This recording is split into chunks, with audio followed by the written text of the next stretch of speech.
പാട്ട് കേൾക്കുമ്പോൾ നമ്മുടെ മനസ്സിൽ ആദ്യം വിഷ്വൽസ് ആണ് ഇങ്ങനെ പോയിക്കൊണ്ടിരിക്കുന്നത്. എത്ര ഒരു മലയാളി മറക്കാത്തൊരു പാട്ടും സിനിമയാണ്. പ്രിയൻ സാറ് ഒരു പേഴ്സണൽ കളക്ഷനിൽ നമ്മുടെ ആക്ടർ ശ്രീകാന്ത് ദുർരാജ് എൻ്റെ അടുത്ത് പറഞ്ഞത്, അന്ന് പുള്ളി പ്രിയൻ സാറിൻ്റെ അസിസ്റ്റൻ്റ് ആയിരുന്നല്ലോ.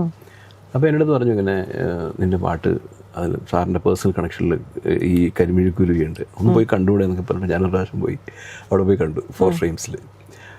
അപ്പം അങ്ങനെ സംസാരിച്ച് വന്നപ്പം ഞങ്ങളൊക്കെ ഇഷ്ടംപോലെ ഈ പറഞ്ഞ ലൊക്കേഷനിൽ പോയി ഷൂട്ട് ചെയ്തിട്ടുണ്ട്, പൊള്ളാച്ചിയൊക്കെ. ഇവന് മാത്രം എവിടെ അവിടെ ഒരു സെപ്പറേറ്റ് ഒരു ലൊക്കേഷൻ കിട്ടുന്നത് തന്നെ. അവിടെ ഒരുമാതിരി സ്ഥലത്തൊക്കെ ഞങ്ങൾ പോയി ഷൂട്ട് ചെയ്തിട്ടുണ്ട്. ഇതിൽ ഫ്രെയിം എന്ന് പറയുന്നത് അവിടെയാണെന്ന് വിശ്വസിക്കില്ല, വേറെ എവിടെയോ സ്ഥലത്ത് പോയി അവൻ ചെയ്ത പോലെ ഇരിക്കുന്നുണ്ടെന്ന്. ഞാൻ പറഞ്ഞു, ലാലുവേട്ടന് കിട്ടുന്ന ഏറ്റവും വലിയ ഒരു അവാർഡാണ് അല്ലേ. എന്ന് വെച്ചാൽ ഈ കമൽ സാറിൻ്റെ ഫാമിലിയിലുള്ള എല്ലാവർക്കും അതെ പാട്ടിൻ്റെ ഒരു വിഷ്വൽ എന്ന് പറഞ്ഞാലേ നമ്മൾ ചിന്തിക്കുന്നതിനും ഇപ്പം ഈവൻ ക്ലാസ്മേറ്റ്സ് ആണെങ്കിലും അല്ലെങ്കിൽ രസികനാണെങ്കിലും തൊട്ടൊരുമ്പിരിക്കുന്ന ഇതൊക്കെ തന്നെ നമുക്ക് ആ പാട്ട് വരുമ്പോഴത്തേക്കും അവർ എവിടെ നിന്നൊക്കെ അവർ എന്തൊക്കെയാണ് ചെയ്യണമെന്ന് നിശ്ചയമില്ല അല്ലേ. അതൊരു വലിയൊരു അനുഗ്രഹമാണ് സത്യം പറഞ്ഞാൽ. ആ പാട്ട് കണ്ടുകൊണ്ട് തന്നെ ഇരിക്കും ഇങ്ങനെ അല്ലേ. പാട്ടിനെ പോലെ തന്നെ ഇമ്പോർട്ടൻ്റ് ആയിട്ട് നല്ല വിഷ്വൽ വരുമ്പോഴാണ് ശരിക്കും ഏറ്റവും അധികം. കാരണം ഇതൊരു വിഷ്വൽ മീഡിയ ആണല്ലോ, ഓഡിയോ നമ്മൾ റേഡിയോ കേൾക്കുന്ന പോലെ അല്ലല്ലോ. സിനിമയിൽ അത് നന്നായിട്ട് വരുമ്പോൾ എന്താ വെച്ചാൽ അവരവിടെ കണ്ടുകൊണ്ടിരിക്കും.